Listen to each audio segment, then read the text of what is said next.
What's up? What's up? This is JuJuan Buford, broadcast from Detroit. Definitely excited to be with the Grow Givers family here. And what I want to talk about today is a conversation I had recently with a fellow business partner, entrepreneur here in Detroit metropolitan area. And the question she posed to me was simply, look, why is it so difficult to successfully create long-standing business relationships? Why is the skullduggery so prevalent, right? People not showing up, people not answering phone calls, people not exercising just basic business acumen in terms of how to conduct yourself, right? Preparation, et cetera, et cetera, et cetera. And I wouldn't call it a tirade. I wouldn't call it someone who's just fed up working with Detroiters. And some of the rudeness that can occur and just some of the simple-mindedness that can occur in the entrepreneurship ecosystem. But I guess I'm exercising a bit of grace because I can empathize. I can understand where the person was coming from, right? And here's the thing. First thing I want to say is that these issues are not unique to Detroiters. These issues of just trifling behavior and it is being difficult to develop relationships with people when you are altruistic, when you are giving, when you are committed to the cause of not just simply earning a dollar that is, but also building an ecosystem, right? Scaling, being to employ people, being to provide jobs and opportunities, right? When you go to that next level as an entrepreneur, those difficulties are not unique to the African American community either, right? So let me say that. But I'll be honest to say that sometimes the challenges feel more prevalent. And what I shared was this. Here's the thing. There's a couple things that make working in the Detroit metropolitan community challenging sometimes for those of us who have some melanin in our skin. Let's put it that way. The first being is you have this hustle culture that exists, absent business acumen. And on one hand, you got respect and love that hustle culture, right? People getting out here and willing to get it out the mud. Because when you have a group of people, and you can argue systemically or by choice, whatever the case may be, culturally or otherwise, that choose not to participate in quote-unquote corporate America. People who oftentimes aren't attending, have an educational experience beyond high school, right? What you realize is that with hustle culture, sometimes people are literally just hand to mouth, right? They're not thinking 2-3 years. They're not thinking 2-3 steps ahead. It's just, how can I get this buck? How can I get this dollar? And it's admirable, right? It's what has allowed our community to, I would say, kind of survive and be okay, given the environment that many of us operate in. But as a result of that lack of vision, that lack of business acumen and experience, you're going to find situations where people just aren't courteous as they should be, right? There is sometimes a lack of respect that is doled out to other entrepreneurs or customers. It's an attitude of, I'm making money off you as opposed to earning money with you. It's an attitude of, let me get as much as I can get and give as little as I have to give, right? It's not necessarily always about the value prop. It's about making that next dollar. And that's prevalent. You got to be honest about it, right? That lack of professionalism, showing up a certain kind of way. I remember early on in my career in the financial services industry, I'll never forget this day. I had an appointment with a restaurant owner in Lincoln Park. And I decided to bring in another investment advisor who was far more experienced, 30, 40, 50 years, to about 7 figures in income. I wanted to learn. And my mindset was better to get 50% than 0%, right? So I invited him to the appointment because I wanted to learn from him. I wanted to know, how do you help multimillionaires, people who are managing multiple restaurants, employees, taxes, compliance, et cetera, et cetera, et cetera. And I remember this appointment being scheduled for a certain time. And I arrived 5 minutes early. And I thought I was winning because I arrived 5 minutes early, right? I thought I was the deal, right, for coming early. And I remember I walked into the restaurant, knocked on the door, and they had already been sitting down having a conversation for at least 15 minutes. I could tell clear as day. So he was going through the process of family, occupation, recreation, motivation, developing rapport, getting to know the person, understand what's most important to them. He hadn't gone into a pitch or anything. He was just in that process. And I remember sitting down and taking copious notes. And then we started getting into investment planning, insurance planning, business operations, and just proper philosophies and frameworks to scale the business and help that business owner get out of the situation they were in, but also be profitable and productive in the future. And I remember when that appointment ended, and we went out into the parking lot, we walked out together, and we're kind of doing a quick plan to review. And, you know, this guy was like 5'5", 5'3". I'm 6'1", 6'2", 220, 30 pounds, still in my head in the weight room 24/7. You know what I mean? And he walked up literally to the point where his forehead was damn near in my chest. And he looked me in my eyeballs. He says, "Don't you ever come to an appointment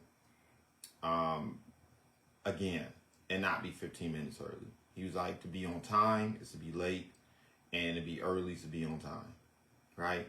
And I'm thankful for a lot of those kinds of experiences that I had in the financial services, banking, and investment planning industry, right? Because I learned a lot of those attitudes and behaviors and habits that have served me to this day. The bottom line is, as an entrepreneur, sometimes simply showing up on time, showing up not looking like spam, simply just keeping small promises, not big, grand, but just small promises, makes the biggest difference in the world. But if you haven't had that type of experience, you don't think to move that way. You don't understand why those things are actually profitable, right? Why those things actually drive profits, drive brand. And a lot of that oftentimes is missing. Here, when you are getting out the mud, when you are stuck in that hustle culture, it's about how can I win? It's win-lose. How can I win and you lose? People really don't think long-term, and it's from the standpoint of win-win, right? In every interaction I have with entrepreneurs, I'm thinking win-win. Every entrepreneur I have, a non-entrepreneur, I'm thinking win-win. I want to give more value to the extent that I can that is being paid for. So later on, when I make an ask, I've made deposits, right?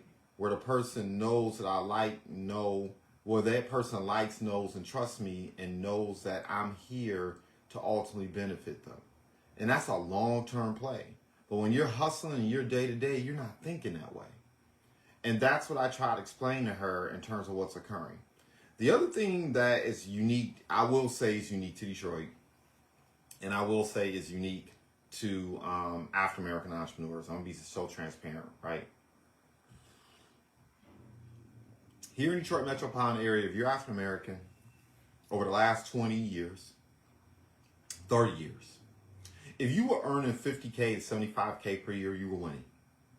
Now, what do I mean by that? It means you could live the Instagram life,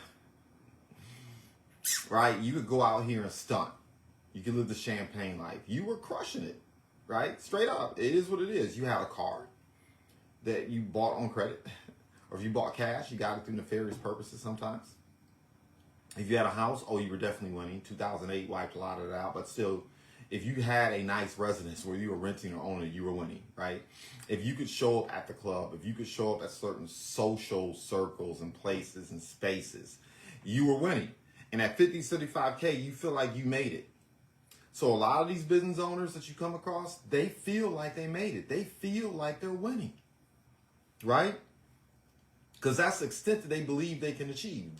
That's what winning looks like. There's no examples of other business owners, not a plethora of them, of other business owners who are winning at that level. I'll put this on Do Not Disturb, and it went off anyway. Amazing. Any respect, There wasn't a plethora of business owners who were getting in at a really, really, really high level. And so what were your examples? Right? Once again, people who had come up, got just above subsistence living in a hustle culture, and were earning that type of money. And oh, heaven forbid, you were knocking down 100, 250K. You were like living like a multimillionaire if you're here in Detroit Metro, right? And so people were feeling themselves, right? There was no incentive to level up, to read books, to attend training seminars, to hire talented people, not because you like them, because they're more effective, right? High degree of nepotism taking place, right? These things occur more frequently in our community. I'll leave it beyond that, right? So as long as you're able to take the vacations, take the pictures, you're able to stunt a little bit, you know, be downtown, be wherever, and show up a certain kind of way, like you live in the Champagne life, even though you may be operating a beer budget, that was enough. And so people get full of themselves. They get big-headed. I can't tell you how many business owners I'm sitting in front of. They haven't read one financial book. They haven't read one sales management book. They haven't read one business development book. They haven't read anything or been exposed to anything that would allow them to really scale at a high level. And let me talk about what I mean when I say scaling. What I'm talking about is getting beyond being able to take care of your family and give the Champagne life image, right? What I'm talking about is employing people, but not just employing people, but becoming a player in the ecosystem, right? Because it's ultimately the employers that determine whether or not the grass gets cut, whether or not trash gets picked up, and whether or not there's a liquor store or a rec center at the end of the corner of your block. Getting to that point, right? Where you are able to become the opportunity provider, not just in your corner, but in spaces. And most business owners aren't thinking on that level, right? For those of us who've been around money, for those of us who have a vision beyond just surviving, for those of us who want to be effective and not just popular. You know, for me, I find it entertaining, right? Some of these yahoos in Detroit, they have not employed anyone. They aren't providing opportunities for anyone. They aren't really providing any real value besides being part of the glitterati. But they want to tell the people who are getting it out the dirt how to think, how to talk, how to operate, how to move. That is a big time. There's a book, I think by W.B. Du Bois called Black Metropolis, if I recall correctly, where it may have not been by W.B. Du Bois, it's been by another author. But W. Du Bois touches on this, right? Where you have the glitterati who basically just spend the majority of the time looking good and being popular and trying to be influential, but at the end of the day, they're not creating nothing. They're not creating anything, right? That is a big problem. It's a big problem, right? So that's what I shared with her, right? And that's something that's kind of extra flavor, if you will, to the challenges that you will deal with if you have melanin in your skin operating in the Detroit metropolitan area. This is what it is, right? I remember a conversation that I had years ago. I was sitting downtown Detroit, the young lady whom I attended the U of M with. We were downtown, and I remember having the same conversation 20 years ago. Oh gosh, date myself, maybe 25 years ago. Amazing. Anyway, and we're sitting downtown, and she shared the same sentiments, and she ended up leaving. That's why a lot of people left. They got on elsewhere, learned what they need to learn elsewhere, got the exposure elsewhere, and now they're coming back to Detroit crushing it.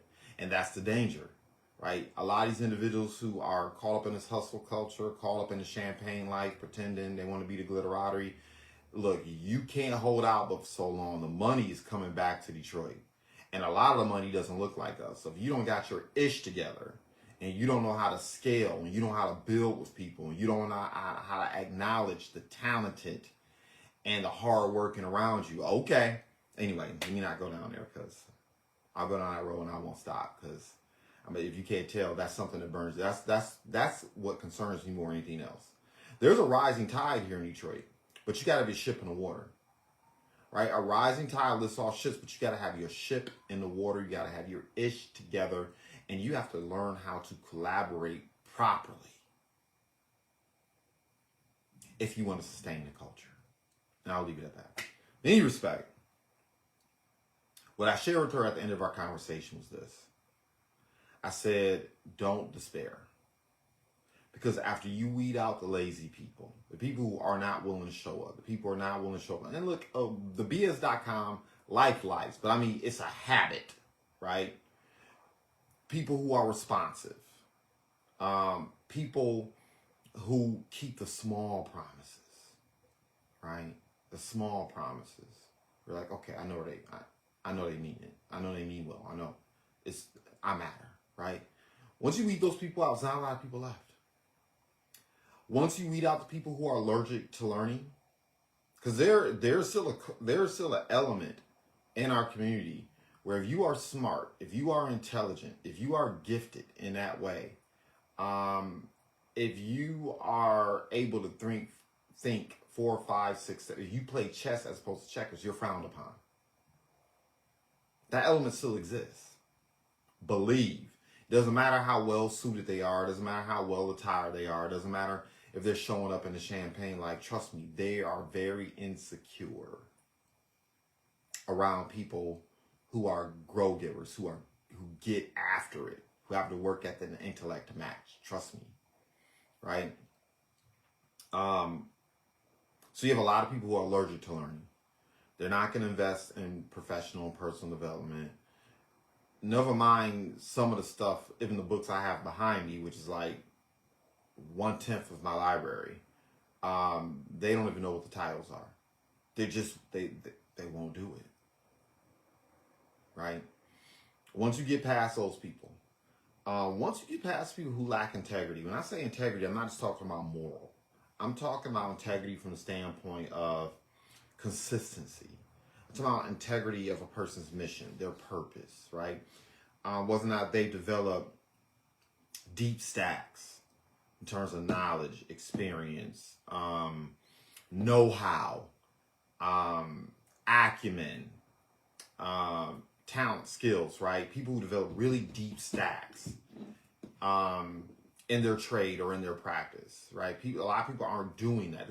People are one business ideal to the next, one hustle to the next, right?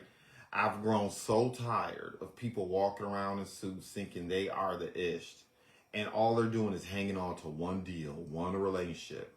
If I just close this one, no. That's not how real entrepreneurship works. You're a hustler, buddy. You are a bootlicker. Okay, I'm sorry, I digress. Anyway, but these people have no integrity. Every time you talk to them, every 3 to 5 years, they own something different, right? I mean, straight up. And there's no mission or purpose of what they're doing. Once you weed those people out, this is what I will say. There's not a lot of us left. And because of that, for those of us who have those attributes, and if you can stay strong enough, long enough, you will win. You will win. You will achieve victory. So get around those people who have crazy work ethic. Get around people who have vision, who have purpose, who have commitment. Get around people who have integrity to their movements, right? You know the bag they're coming out of, and you know they're going to be consistent, 10 toes down. Get around those people. Even if you're not working in the same industry, create that synergy, right? Where ideals and thought processes and frameworks can be shared, and find ways to create ecosystem where you operate amongst each other and you help each other out and you level up, right? That's what you want to do. And not be so concerned about who the quote unquote, I'm just going to say it because I'm fatigued. First thing in the morning, I got to get to send for the children, wake up and got to take them to school. Who the HNIC is going to be. That's a big two. That's big too, right? Everybody wants to be out front. I'll be transparent with you. I'm trying to be quiet. I don't need to be out front. I don't need to be the quote unquote man. I don't need to be the figurehead. I know what happens to figureheads. If you haven't been paying attention to media lately, I know what happens to the people who are out front. I know them same camera lights. that flash and shine when you are winning, they will be there to take you down. That's a conversation for another time. But look, the quiet money, that's what I'm aspiring to. I want to be walking down the street with 7 figures sitting in an account and looking like spam, quote unquote, wearing some regular jeans, tennis shoes, and driving a regular sedan. That's a conversation of the time. But look, that was top of mind. It was igging me. I had to get it out of my system. As always, share, like, let the social media algorithm know that this content, this conversation is of value. And as always, look, I celebrate success in advance. Goodbye for now.